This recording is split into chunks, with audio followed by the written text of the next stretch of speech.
The cabin echoed with terrified screams as the captain's voice cut through the speakers. "This is not a drill. Prepare for an emergency crash landing." In an instant, everything changed. Parents hugged their children, strangers held hands. Some whispered final prayers while others hurried to record goodbye messages for the families they believed they would never see again. At 36,000 feet, hope seemed to disappear with every passing second. Then something happened that no one could have imagined. A quiet, middle-aged man from seat 14C calmly unbuckled his seatbelt and walked toward the locked cockpit door. His clothes made him look like an ordinary farmer, but there wasn't a trace of fear on his face. He knocked firmly and spoke only 4 words. "Let me fly her." The flight attendants froze. The captain had less than 4 minutes before disaster. Trusting this stranger sounded impossible, but it might be the only chance everyone had. Before we begin, comment below and tell us where you're watching from. Just 15 minutes earlier, Flight 582 looked like any other peaceful afternoon flight. The aircraft cruised smoothly above endless mountain ranges, floating through a cloudless sky as sunlight poured through the cabin windows. Some passengers were laughing over vacation plans, while others watched movies, read novels, or simply slept with headphones on. A little boy pressed his face against the window, fascinated by the world below, and a newly married couple quietly planned their future together. Then everything changed. Without warning, the familiar chime echoed through the cabin. The captain's voice came over the speakers, but this time it carried none of the calm confidence passengers expected. "Ladies and gentlemen, we've suffered multiple critical system failures. Please fasten your seatbelts immediately." The smiles vanished. Within seconds, flight attendants rushed down the aisle, securing the cabin with unusual urgency. Then came the words no traveler ever wants to hear. "Prepare for an emergency crash landing." The cheerful cabin instantly became a place filled with fear, silence, and desperate prayers. While fear spread through every row of the aircraft, one passenger remained strangely calm. Seat 14C belonged to Jack Harper, a 55-year-old man wearing faded denim, dusty work boots, and a weathered ranch jacket. To everyone around him, he looked like someone returning home after selling livestock at a county market. The nervous businessman beside him couldn't stop shaking. Are we really going to die?" he whispered. Jack didn't answer. Instead, he quietly studied the damaged left wing through the window. His eyes weren't filled with panic. They were analyzing every vibration, every movement, every piece of twisted metal. Then he slowly closed his eyes for a brief moment, as if memories from another life had suddenly returned. Years before becoming a rancher, Jack had spent over 2 decades as one of the military's elite experimental fighter test pilots. He had flown aircraft few people even knew existed, surviving missions that demanded absolute precision under impossible conditions. Looking at this crippled airliner, he recognized something no one else could see. The aircraft still had one final chance, if someone knew exactly how to use it. Jack released his seatbelt with a quiet click and stood up. Around him, terrified passengers clung to their loved ones, but he walked forward with the calm confidence of a man who had faced death before. A flight attendant rushed toward him. "Sir, please sit down, it's too dangerous." Jack looked directly into her eyes. "My name is Jack Harper," he said steadily. "I served 23 years as a military test pilot. I've handled aircraft with damage like this before. Every second we waste brings this plane closer to the ground.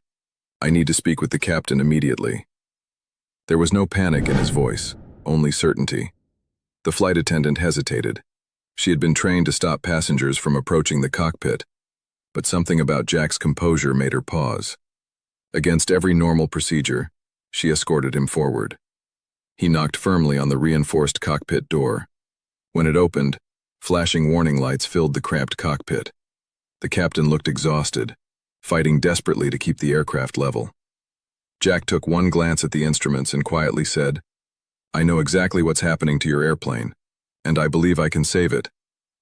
The cockpit fell completely silent. Captain Ethan Cole stared at the stranger standing in his doorway. Outside the windshield, the aircraft shuddered violently as another warning alarm screamed through the cockpit. "You expect me to hand over a passenger jet to a man I've never met?" the captain asked. Jack didn't flinch. "No," he replied calmly. "I'm asking you to give 216 people a chance to go home." He stepped closer to the instrument panel, studying the flashing warnings for only a few seconds. You're forcing the airplane to stay level, he explained. That's exactly what's draining the little control you have left. The damaged wing isn't your biggest enemy anymore. It's the way you're fighting it. The first officer looked confused. So what do we do? We stop fighting the aircraft, Jack answered. We let it move the way physics wants it to move, then use that motion to extend our glide. It's risky, but it's the only path that gives us a landing instead of a crash. The captain glanced at the rapidly falling altitude display. They had less than 3 minutes left. Taking a deep breath, he slowly released his grip from the controls. I hope you're right, he whispered. Jack slid into the captain's seat. The cockpit seemed to hold its breath. Jack wrapped his hands around the control yoke for the first time in years. It felt different from the fighter jets he once flew, heavier and slower, yet the language of flight hadn't changed. Every vibration traveling through the aircraft told him a story. Captain, handle navigation, Jack ordered calmly. First officer, I need full power on the right engine. Ease the damaged engine back slowly. Don't rush it. The first officer hesitated for only a heartbeat before following his instructions. Outside, the crippled airliner rolled sharply toward its damaged wing. Back in the cabin, terrified passengers screamed as the aircraft leaned harder than ever before. Many believed the end had finally come, but inside the cockpit, Jack's eyes stayed fixed on the instruments. Good, he murmured. She's responding. The descent rate began to slow. For the first time since the emergency started, the altitude wasn't disappearing as quickly. It wasn't a miracle. It was physics. Then the captain pointed through the windshield. I've found something, he said. A long stretch of highway, about 40 miles ahead. Jack nodded. If we can keep her flying just a few more minutes, he whispered, we might actually make it. Every passing second felt like a lifetime. The damaged aircraft continued racing toward the ground while Jack made tiny, precise movements on the controls. His hands never jerked or overreacted. Years of experience had taught him that frightened pilots fight an airplane, but skilled pilots learn to work with it. Altitude? Jack asked. 5,000 feet, the first officer answered. Distance to the highway? 23 miles. And closing. Jack's eyes never left the horizon. Not enough, he whispered. We need one more gamble. The captain looked at him. What are you thinking? Jack took a slow breath. I'm going to level the wings. Both pilots stared at him in disbelief. If I do it too early, the damaged wing could snap apart. If I wait too long, we'll never reach the highway. A deep groan echoed through the aircraft as the cracked wing flexed under enormous pressure. Now, Jack commanded. He smoothly rolled the aircraft out of its steep bank. The entire plane shuddered violently. Warning alarms screamed. For one terrifying moment, the controls felt almost weightless. Then, the aircraft steadied. Straight ahead, breaking through the mountains, a narrow ribbon of asphalt finally appeared. Their only chance was waiting. The highway grew larger with every heartbeat. Inside the cabin, passengers remained locked in the brace position, many whispering final prayers. Some squeezed their eyes shut, unable to face what they believed would be their last moments. Landing gear is down, the first officer announced nervously. Jack nodded once. No second chances, he said quietly. The aircraft burst over the treetops at breathtaking speed. A pickup truck on the highway swerved onto the shoulder as its driver watched an airliner descend directly toward him. 100 feet. Jack eased the nose upward. The main wheels slammed onto the asphalt with a deafening explosion. The entire cabin shook so violently that overhead bins burst open, sending luggage flying through the aisles.